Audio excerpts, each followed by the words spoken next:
Selamat pagi, Tuhan memberkati kita di dalam kasih setia-Nya yang tetap berjalan dan bekerja secara leluasa terhadap hidup kita. Saudara kasih dalam Tuhan, kita akan belajar dari Filipi pasal 2 ayat 8. Dan dalam keadaan sebagai manusia, ia telah merendahkan dirinya dan taat sampai mati, bahkan sampai mati di kayu salib. Inilah disebut ketabahan.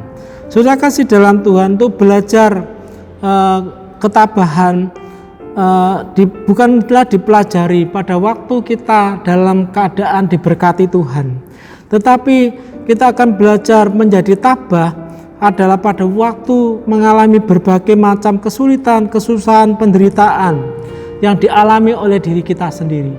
Pada waktu kita mengalami kondisi semacam ini, sebenarnya kita tidak meneladani Yesus dalam persoalan ketabahan. Tuhan berkata, dalam keadaan sebagai manusia, ia telah merendahkan dirinya dan taat sampai mati, bahkan sampai mati di kayu salib. Inilah ketabahan. Ketabahan itu Tuhan memberikan contoh bukan pada posisi dia adalah Tuhan, tetapi memberikan posisi sebagai manusia yang harus melewati penderitaan itu dengan penuh ketabahan sampai akhir sebagai bagian kesetiaan. Kita seringkali menghadapi situasi penderitaan, kesusahan dengan keluh kesah yang membuat hidup kita semuanya pada akhirnya tidak bisa menemukan kemenangan. Disebabkan keluh kesah itulah kita tidak mengalami satu kemenangan dari Tuhan. Disebabkan apa? Keluh kesah itu membuat kita mengalami satu hal seperti mengasihi diri kita itu berkelebihan.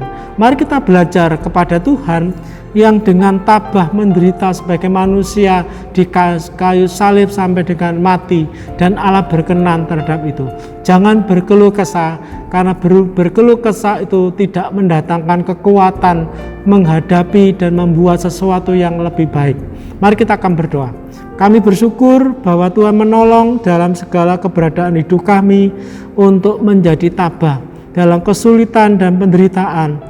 Itulah ya Tuhan, mengapa Engkau memberikan kepada kami nilai ketabahan, bukan pada waktu kami mengalami berbagai macam berkat yang dari Tuhan.